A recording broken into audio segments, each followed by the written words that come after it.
പാകിസ്ഥാനെ വിശ്വസിക്കാൻ പാടില്ല എന്ന് പല അമേരിക്കയിലെ വിദഗ്ധരും ട്രംപിനെ ഉപദേശിക്കുന്നുണ്ട്, അല്ലെങ്കിൽ മുന്നറിയിപ്പ് നൽകുന്നുണ്ട്.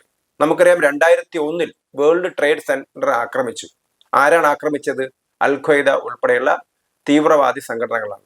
ഒസാമ ബിൻ ലാദന്റെ ഒക്കെ നേതൃത്വത്തിലുള്ള അൽ ഖ്വയ്ദയാണ്.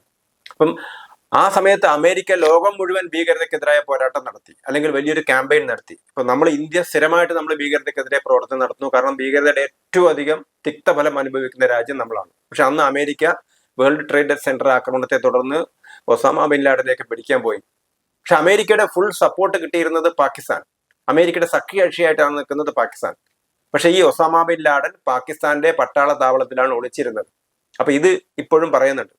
അതിലേറ്റവും മറ്റൊരു രസകരമായ കാര്യം, ഒസാമ ബിൻ ലാഡനെ പിടിക്കാൻ വേണ്ടി പാകിസ്ഥാനിലെ ഒരു ഡോക്ടർ അമേരിക്കയെ സഹായിച്ചിരുന്നു. ലോകത്തിലെ തീവ്രവാദിയായ ഒരു നേതാവിനെ, ലോകത്തിലെ ഭീകരനായ ഒരു നേതാവിനെ, ആയിരക്കണക്കിന് ആളുകളെ കൊന്ന ഒരു നേതാവിനെ, അല്ലെങ്കിൽ ഒരു ഭീകരനെ, ആ ഭീകരനെ പിടിക്കാൻ ഒരു ഡോക്ടർ സഹായിക്കുന്നു.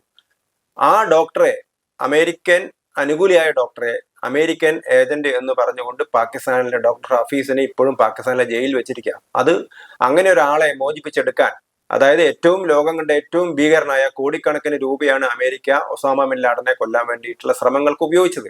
അങ്ങനെയുള്ളൊരു കൊലപാതകത്തിന് അതിനുവേണ്ടി എല്ലാ വഴിയും ഒരുക്കി കൊടുത്ത ഡോക്ടർ ഹഫീസിനെ ഇപ്പോഴും മോചിപ്പിക്കാൻ അമേരിക്കക്ക് പറ്റില്ല. ആ ഹഫീസ് ഇപ്പോഴും പാകിസ്ഥാന്റെ ജയിലിൽ കഴിയുകയാണ്.